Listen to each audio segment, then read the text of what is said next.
Tonight on NewsWatch, tragedy in Tucson, how Christians are coming together in this time of crisis to serve their community.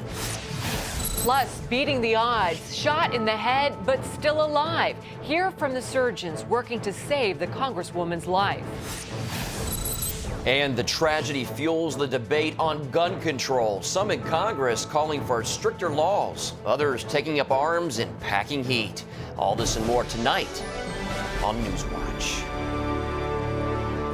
A good report from doctors. Congresswoman Gabrielle Giffords is breathing on her own. Good evening. I'm Mark Martin. And I'm Wendy Griffith. The collection of candles and flowers grows outside the Tucson hospital where Giffords and those wounded are being treated. Mourners will gather tonight for Mass to remember the 6 killed and in the shooting. And President Obama will arrive in Arizona tomorrow for a memorial service. The community of Tucson is really still in shock, many struggling emotionally to deal with this tragedy. Crisis and stress management centers are being set up around the city, and some of the counselors belong to a group sponsored by a local church. The members are trained to help in times of crisis, and Chuck Holton begins our coverage there tonight from Tucson. Vigils continue outside the Tucson Medical Center, where Representative Gabrielle Giffords is still in critical condition after this weekend's assassination attempt. Most stand in reverent silence, and a few took it upon themselves to pray. It's easy for us to hold grudges, but, we need to be more forgiving. But some Christians in Tucson wanted to do more. The Pantano Christian Church put together a team of volunteers who trains all year long to be able to respond to tragedies like this one and more. Tom Taylor is the team's director. The Pantano Disaster Action Team's mission is to serve the citizens of Southern Arizona in the preparedness for, response to, and recovery from disasters. There's 54 people on the team, and I have to say that not everybody on the team goes to this church. We work hand in hand with the emergency management system. They look to us first and foremost to assist them in times of trouble. The services provided by groups like the Disaster Action Team are an invaluable resource during a crisis, according to Steve Kazacek, city councilman. It's all an interconnected community, and community is really the operative word. There are faith-based, there are secular groups all coming together under the umbrella of this tragic event and joining forces to take care of the victims in this thing. There's a lot of psychological trauma that also comes with this, and so in addition to handling the gunshot wounds, they're now starting to take care of the psychological trauma that goes along with it, the post-traumatic stress. Tom Taylor believes this idea should spread across the country. Faith-based organizations have more to offer than they realize. Christians have a heart to serve. They want to help. They just need to have that mechanism, that system with which to do that. That's what we provide. Chuck Holton, CBN News, Tucson, Arizona. Giffords' amazing survival, some would say miraculous survival, is being trumped by news of her amazing recovery. Paul Strand has more on that and the emotional words today from the families of the victims.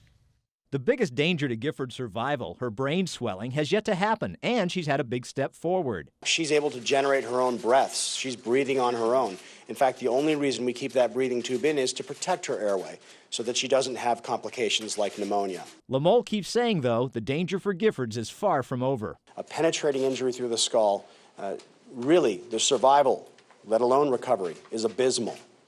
She has no right to look this good, and she does. We're hopeful, but I do want to underscore the seriousness of this injury and the fact that we all have to be extremely patient. Many other victims faced the madman's gun Saturday, and today 3 of their relatives came forward to talk. 76-year-old Dorwin Stoddard died throwing his body over his wife to protect her. I'd like to compliment the hero that lie in our father, and we're just blessed that he's walking with the Lord now, but what a way to go. As the hero, he lived that kind of a life. The daughters pointed out the Stoddards knew each other as children, but went separate ways and only found each other again 15 years ago. They were 6th grade girlfriend and boyfriend, and they had a wonderful, loving life together. It was quite a blessing for them as well as the extended family. Bill Howman's wife, Susie, took 9-year-old Christina Taylor Green to the Gifford event. Both were shot. Christina died. The Greens very much remain in our prayers every minute. They are dear, sweet friends of ours who have been, from the get-go, trying their best to take care of Susie despite the loss that they personally suffered. Howman says his wife is heavily sedated, but keeps talking about holding Christina's hand. I hear her in her semi-conscious ramblings, screaming out, "Christina, Christina, let's get out of here, let's get out of here." And she keeps talking about the holding of hands and then the realization that she was on the ground and the bleeding was profuse. Her memory seems to end there. He says Christina's dad and he talked on the phone Monday. We cried for about 10 minutes. Paul Strand, CBN News. The controversial Westboro Baptist Church says it plans to picket the funeral of the 9-year-old girl killed in the shooting. Arizona lawmakers are now drafting emergency legislation to prohibit protesting at or near funeral sites. They are basing the legislation on a similar law in Ohio. The Kansas-based church is known for protesting at military funerals.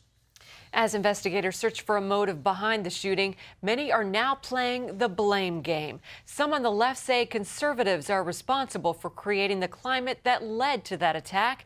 Now a fiery debate about political rhetoric is raging in Washington. Here's John Jessup.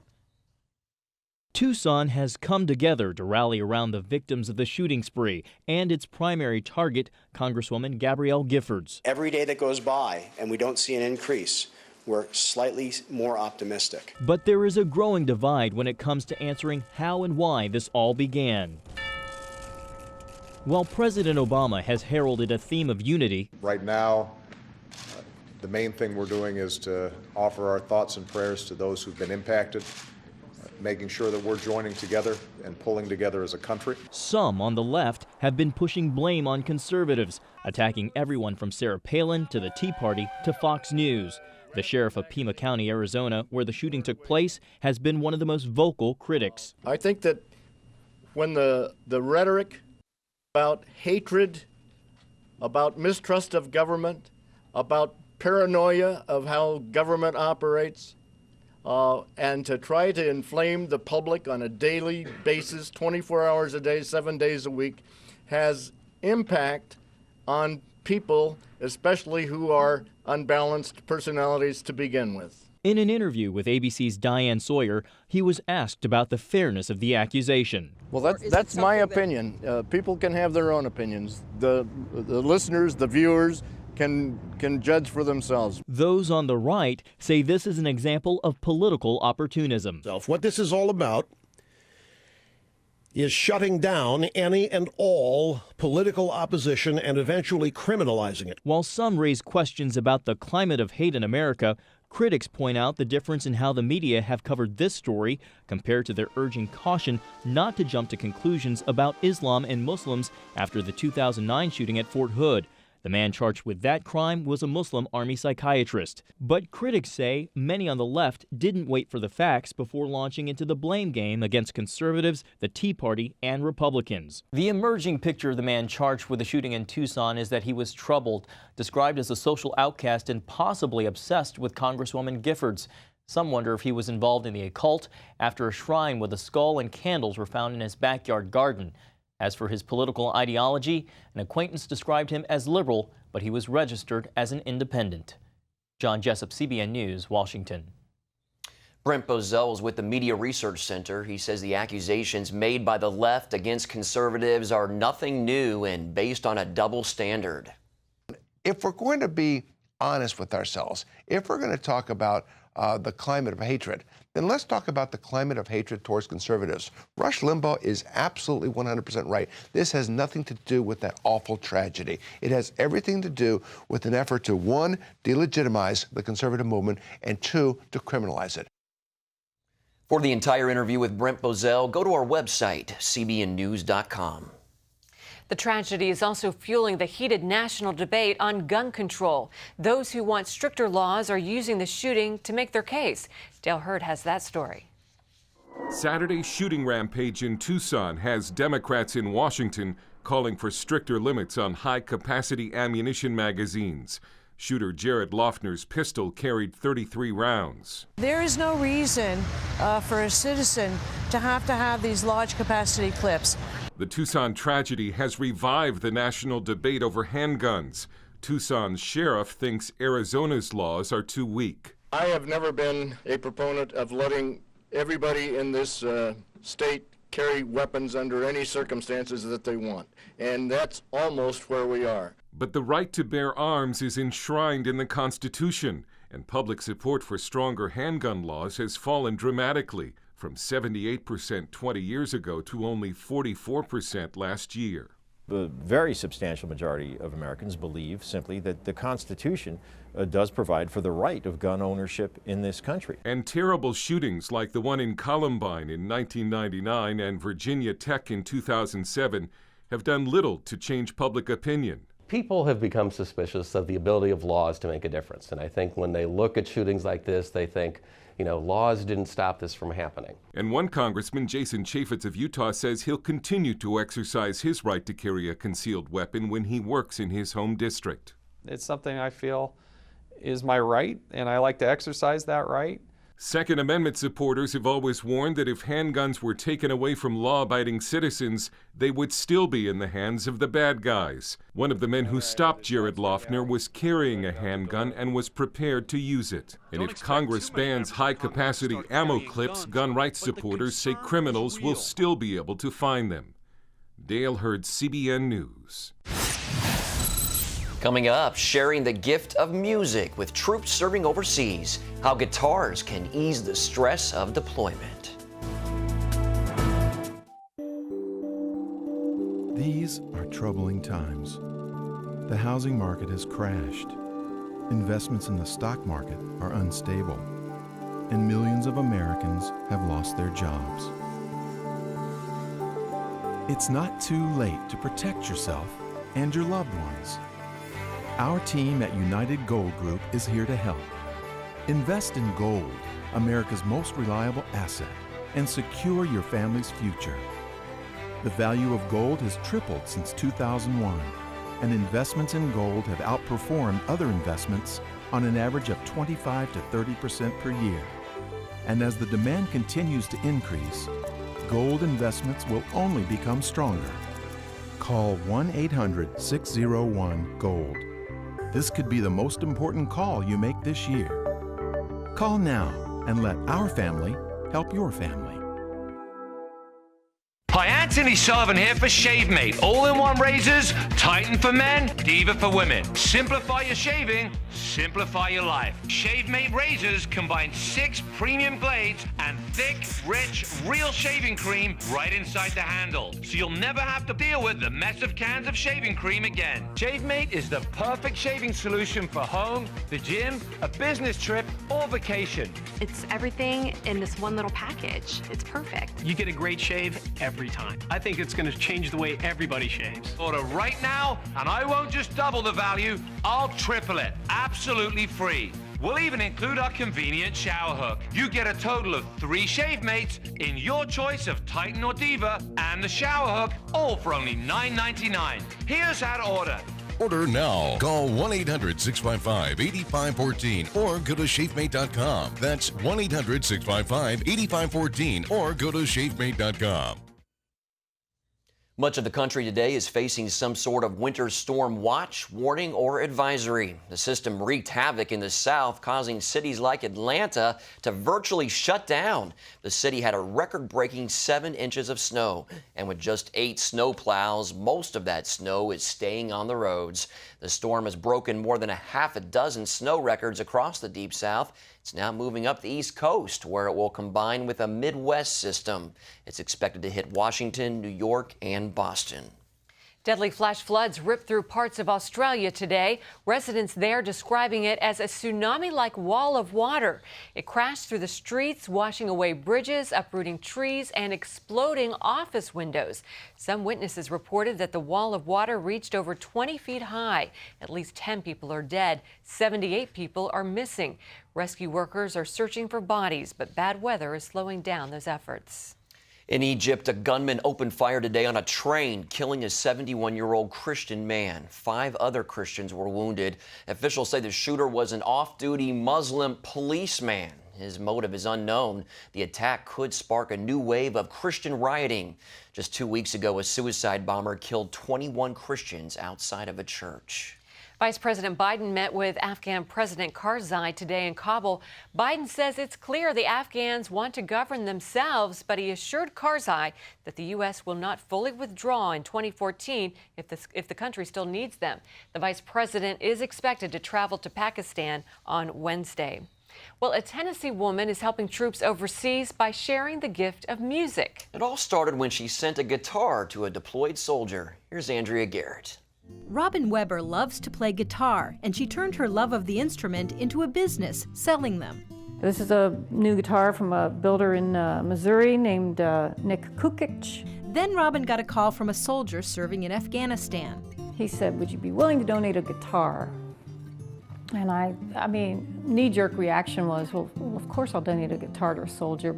The word spread, and soon Robin was hearing from a lot of service members overseas. Other guys wanted to know if they could have a guitar, and in the end I sent about 8 to 10 guitars in the first couple months, just donated from the shop here. That effort turned into a nonprofit organization called Guitars for Troops. I opened it up to the guitar community, my customers, the guys and gals that buy from me, and I said, this is what we're doing. If you have an old guitar that you're not using, would you like to donate it? Would you donate funds? In the past 18 months, Guitars for Troops has sent more than 50 guitars to soldiers serving overseas. Music is a healer, and these guys and gals are, being traumatized in ways we can't imagine. When they can come home at night and play guitar, it's a big deal. Robin encourages soldiers to leave the guitars behind for others to enjoy when they return home. It's a multiplication of just doing good, I get one over there, and then the soldier gets to have the joy of passing it on. I mean, it's kind of a pay-it-forward thing, it's all positive. Robin has a long waiting list, and she hopes to be able to send a guitar to any deployed service member who wants one. Andrea Garrett, CBN News. Up next, the woman who walked away from her career as an abortion provider. CBNNews.com. News you want, when you want, 24/7. Stay current with up-to-the-minute stories. David Brody, CBN News, Capitol Hill. I don't have to wait for my news anymore. CBNNews.com at your fingertips all day long. I only watch the stories I want to see. I find the story, I click on it, and boom, I'm there. I'm Chris Mitchell reporting from Jerusalem. The source for your news, CBNNews.com. The doctor came in. I was still waking up from anesthesia. He leaned over my bed and he said, "Laura, you have cancer." And he walked out of the room. The first thought is, what's going to happen to my children? It's pretty rare for a person as young as me to get Hodgkin's disease. You would think, am I going to be here next year? Am I going to be able to spend more time with my family? And that was really hard. The doctor says I would like to have his wife, his pastor, and his 2 best friends present. Then you're about to receive really bad news. There was very little hope given to us. I just wanted this cancer out of me. I wanted to take care of it and move on. We saw an ad on TV for Cancer Treatment Centers of America. And when I called them, I was very surprised that they were so quick to help us. The second that we walked through the door, I knew that was the place that I wanted to be. If it wasn't for their kindness and giving, it would be unbearable to be able to go through something like that. And I honestly don't know how people who don't get that are able to handle it. We were looking for medical care that would help us fight cancer, not manage it, but to actually fight it and beat it. And that's what we found. Most people thought that that was a death sentence. I knew that I wanted to fight this. I knew I wasn't going to let that happen to me. If you're a winner and you're a fighter and you're strong, you're going to stay that way. Your mental makeup, your attitude that you've taken your whole life with you, you're going to keep that attitude. I said, let's just do it, and let me go on with my life. Call now and we'll send you this free DVD that shows you how the most compassionate group of people anywhere puts you at the center of everything we do. Advanced medical treatment combined with unique supportive therapies give you treatment options you may not even know exist. Cancer Treatment Centers of America is the way of the future. Patients are now taking control of their own healthcare destiny. I truly wondered when he had cancer if I would ever get him back. Thanks to Cancer Treatment Centers of America, I have my husband back.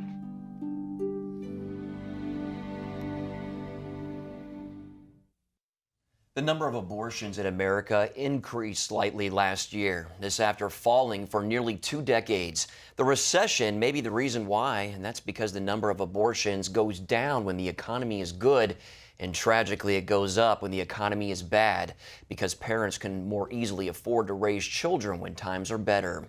There were over 1.2 million abortions in 2008, and that's up slightly from 2005. The numbers varied sharply by state, with rates over 30% in Delaware, New York, and New Jersey, and at or below 6% in states with stricter abortion laws. Abortion has become one of the most common surgical procedures in America. And earlier, I spoke with Abby Johnson, author of a new book called Unplanned. Abby was once the director of a Planned Parenthood abortion clinic in Texas until a pivotal event at that clinic changed her life forever. I asked Abby whether she believes the uncertain economy is a big factor in driving women toward abortion. I think it definitely does. I think that women feel like, how am I going to have enough money to raise this baby? The easier solution is just to terminate the pregnancy and pay that one-time fee, and then I don't have, the expense of raising a child later. Now, you were a director at a Planned Parenthood in Texas for several years. You worked there for 8 years. What motivated you to get involved in the abortion industry in the first place? I was raised pro-life, but I never really knew either side of the debate that well. And so when they started giving me their rhetoric, Planned Parenthood's rhetoric and the talking points, it just made sense to me because I'd never really thought about it either way. Yeah. And so I was kind of hooked in immediately. Now, what did you see in September of 2009 that eventually made you walk away from the abortion industry? I saw an ultrasound-guided abortion procedure, and I saw a 13-week-old baby recoil and flee from the ultrasound probe. And why was that shocking to you? It was shocking because I believed that the baby inside of the womb did not feel pain or have any sensory development until it was 28 weeks gestation, because that's what Planned Parenthood had told me. And that's what you told other women, which came in for counseling. Absolutely. And so when you saw this little baby with the ultrasound, and that was very rare for them to use an ultrasound during an abortion procedure, why were they doing that? We had a visiting physician in that day, and to my knowledge, we had never performed an ultrasound-guided abortion in our facility before, but he wanted to use it kind of as a teaching tool. And I thought, well, this should be a good learning experience, and I did definitely learn something from it. And when you were watching this baby recoil from these instruments, what was going through your mind? I was just thinking that I had been lied to, and I was thinking that I had lied to so many other women, and wondering, if I had told them the truth, would their choice have been different? So what happened after that? After that, I knew that I was going to have to make a change in my life, and I wasn't sure exactly what that was going to be or what that was going to look like, but I knew that it was going to involve me leaving Planned Parenthood. And so I reached out to a group called the Coalition for Life. They were involved with the 40 Days for Life outside of my facility, and asked them if they could help me. And so they were surprised to see you because they knew you were working at Planned Parenthood. Yes, they were very surprised to see me, but they embraced me and loved me and helped me, through my healing, and they were absolutely wonderful. Well, how did Planned Parenthood react to you walking away? Well, for 3 weeks, I had not told anybody except the Coalition for Life and my family about my decision to leave and why I had left. But when Planned Parenthood found out, they issued a temporary restraining order against me. And for what? For being pro-life? Pretty much. Yeah, pretty much. And, Last time I checked, that's not illegal. No, it's not. Okay. But according to them, I guess it is. And so they issued a restraining order against me, and they sent out a press release to the media. And I had not told anyone in the media what had happened. I had not shared my story with anyone publicly. But they shared it for me. And it went to the national news within about 12 hours. And the book is called Unplanned. It's a riveting story of Abby's journey from abortion clinic director to pro-life activist. She had much more to say, including how her own 2 abortions affected her life and how God has healed and restored her. And you can watch that entire interview on our website, cbnnews.com. Up next, iPhone lovers rejoice Apple opens up the world to another group of smartphone junkies.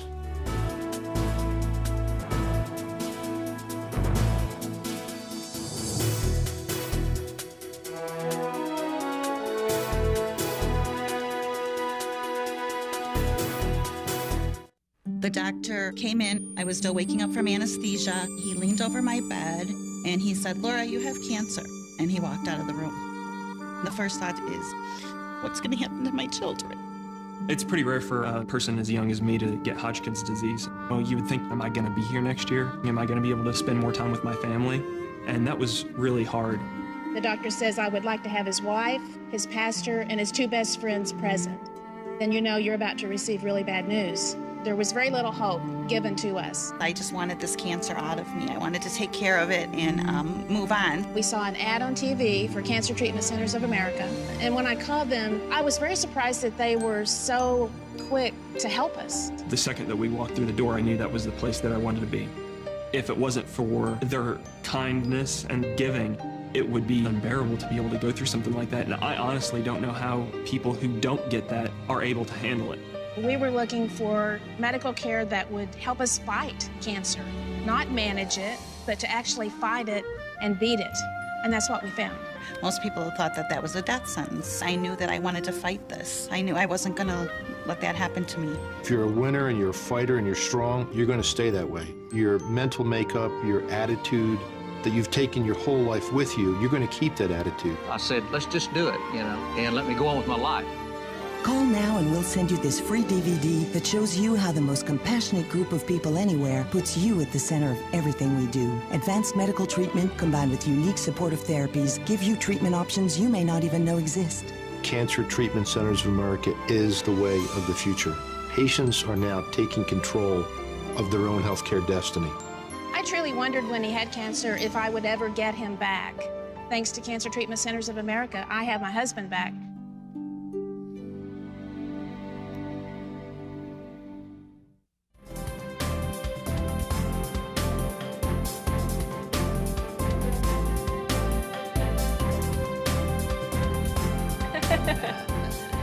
Well, the day just got a little brighter for Verizon customers suffering from iPhone envy. Today, Verizon Wireless made an eagerly anticipated announcement.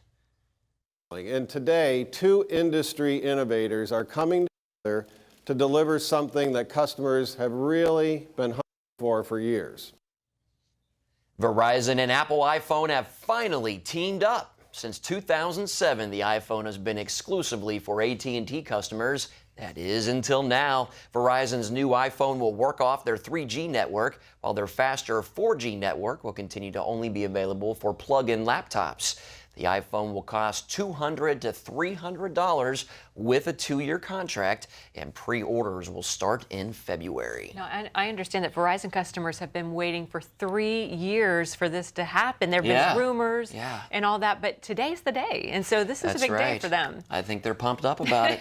I'll tell you what, so many things are made for iPhone. I was trying to shop for my wife, and she doesn't have an iPhone, and it's like, you need to get one or you're not going to be able to get some of those products out there. We're going to have to get one, and we're just not going to be cool, Mark. I guess so.